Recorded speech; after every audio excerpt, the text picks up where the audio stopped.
TVS Ntorq 150 வாங்கலாமான்னு கேட்டிங்கன்னா கண்டிப்பாக வாங்கலாம். ஏன்னா இதோட ஸ்டார்டிங் ப்ரைஸ் வந்து 1,19,000 எக்ஸ்ஷோரூம். டிஎஃப்டி வெர்ஷனோடது 1,29,000 எக்ஸ்ஷோரூம்.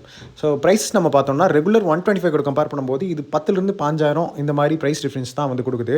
ஸோ நீங்கள் அந்த வண்டி போகிறதுக்கு இந்த வண்டி போகலாம் அப்படின்னு நான் சொல்லுவேன். பட் இந்த வண்டி ஏன் இந்த மாதிரி பொசிஷன் பண்ணியிருக்காங்கன்னு கேட்டிங்கன்னா, ஆல்ரெடி இந்த வண்டி ஜூம் 160 அராக்ஸ் 155 கூட கம்பேர் பண்ணும்போது 30,000 35,000 வரைக்கும் வந்து சீப்பராக இருக்குது. ஓகேவா? ஸோ அது ஒரு பெரிய ப்ளஸ். ஏன்னா அந்த ரெண்டு வண்டியிலும் பார்த்தீங்கன்னா உங்களுக்கு இன்னும் கொஞ்சம் டிஃப்ரெண்ட்டான அட்வென்ச்சர் ஸ்டைல் ஸ்கூட்டர்ஸ். ஜூம் பார்த்தீங்கன்னா 14 inch வீல் அந்த மாதிரிலாம் இருக்குது. ப்ளஸ் இன்னும் நல்ல ஸ்போர்ட்டி கேரக்டர் இருக்கிற மாதிரி வண்டி. பட் இது வந்து பார்த்தீங்கன்னா ஒரு 125 அப்கிரேடு. பட் 35,000 சீப்பாக இருக்கிறது நிறைய பேருக்கு அப்பீலிங்காக இருக்கும். இந்த ரெண்டு ரைவல்ஸ்க்கும் 125க்கும் இருக்கிற கேப்பை வந்து ஃபில் பண்ணியிருக்காங்கன்னு தான் சொல்லணும். பட் ஸ்டில் இதோட ஆக்சலரேஷன் கேப்பபிலிட்டிஸ் நல்லா இருக்கு. நிறைய டூரிங் பண்ணுறீங்க அப்படிங்கும்போது நீங்கள் 125 எடுக்கிறத விட என்டார்க் 125 எடுக்கிறத விட நீங்கள் கண்டிப்பாக இந்த வண்டிக்கு போகலாம். ஏன்னா நல்ல ஸ்டெபிலிட்டி, நல்ல சாசி, ஆல்ரெடி ப்ரூவனான நிறைய விஷயங்களை வந்து அப்கிரேட் தான் பண்ணியிருக்காங்க.